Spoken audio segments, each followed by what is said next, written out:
रोएगी हर दिल भी रोएगा, डूबेगी कश्ती मेरी तो साहिल भी रोएगा। इतना प्यार बांटूंगा इस दुनिया में ऐ मेरे दोस्त कि मेरे मरने के बाद मेरे आशिक तो क्या मेरा कातिल भी रोएगा।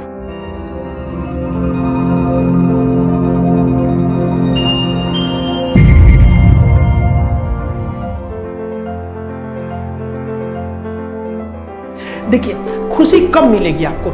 जिस दिन आपको जॉब मिलेगा ना, और जो पहली सैलरी मिलेगी वो भी नहीं खुशी है। जब आप अपनी पहली सैलरी ले जाके अपनी माँ के हाथों में देंगे ना, तो आपकी आंखों में आंसू होगा। आप याद करेंगे कि जिस माँ की उंगलियों को पकड़कर हमने चलना सीखा, आज उसको हमने अपनी पहली कमाई दिया है। और जब कमाने लगेंगे ना, तब समझ में आएगा कि लाखों रुपए की अहमियत कुछ नहीं है, वो 1 रुपए के आगे जब माँ स्कूल जाते वक्त दिया करती थी। और गौर से देखा करो अपने माँ बाप के आंखों में, ये वो आईने होते हैं जिसमें बच्चे कभी बूढ़े नहीं होते हैं। जिंदगी जो है ना, वो एक एग्जाम की तरह है, और इस एग्जाम में ना ज्यादातर लोग फेल हो जा रहे हैं। क्यों फेल हो रहे हैं? क्योंकि वो एक दूसरे का नकल कर रहे हैं और उनको पता ही नहीं है कि सबका क्वेश्चन पेपर अलग है, इसीलिए फेल हो रहे हैं। तो जिंदगी में सबकी समस्याएं अलग होती हैं। आप दूसरे की समस्या से केवल साहस ले सकते हैं, उसका तरीका नहीं अपना सकते। हिम्मत बनाए रखिए कि नहीं, हमें भी इस सफलता को पाना है। और ये जिंदगी जो है ना, एक अजीब सी रेस है यार, समझ में नहीं आता है। अगर तेज भागिएगा तो आपके अपने पीछे छूट जाएंगे, और धीमे दौड़िएगा तो आपके अपने ही आपको पीछे छोड़ के चले जाएंगे। इसलिए जिंदगी की रफ्तार इतनी बनाए रखो यार कि भले दुश्मन आगे निकल जाए, लेकिन एक दोस्त पीछे नहीं छूटना चाहिए। अपने जिंदगी में हौसला बना के रखिए। पतंग को पता होता है कि उसका अंत एक कचड़े में जाकर होगा, लेकिन उससे पहले उसे आसमान छूकर दिखाना होता है। देखिए, सफलता और असफलता में थोड़ा सा का अंतर है। सफलता आपका परिचय दुनिया के सामने कराएगी, और असफलता दुनिया का परिचय आपसे करा देगी। इसलिए सफल जरूर हुई।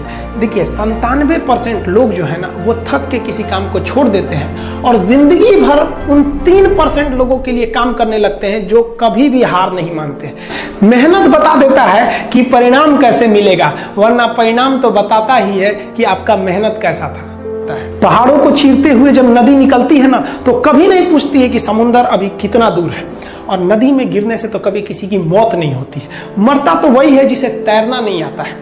तो हम सब परिस्थितियों के आगे हार जाते हैं। हम हार जाते हैं, परिस्थितियां सबके सामने होती है। जो डट के रहा उसे मंजिल मिली, और जो नहीं डटा वो हार के चला गया। जब हमारे पास परिस्थितियां आती हैं, हम घिर जाते हैं चारों ओर से, तो हम परिस्थितियों को दोष देने लगते हैं, न कि उस परिस्थितियों से निकलते हैं। कोई मस्जिद जाता है, कोई मंदिर जाता है, कभी सोचा है भगवान को कितना बुरा लगता होगा? सोचते होंगे कि बंदा केवल हमसे मांगने ही आता है। यार, कभी मिलने भी आया करो। हमको तो लगता है किसी दिन भगवान निकल के बोलेंगे कि यार, केवल तुम लोग हमसे मांगने ही आते हो, कभी मिलने भी आया करो। तो भगवान से या अल्लाह से सबसे एक दुआ मांगिए कि आप हमको मुसीबत देना है, आप दीजिए। आप जिस तरह से हमें खुशी देते हैं, उसी तरह से हम आपके दिए गए दुखों को भी अपनाएंगे। लेकिन हाँ, उस दुख से लड़ने की हिम्मत भी जरूर दीजिएगा। और सबको अपने अपने कर्मों का पता होता है। यूं ही गंगा किनारे इतनी भीड़ नहीं लगी रहती।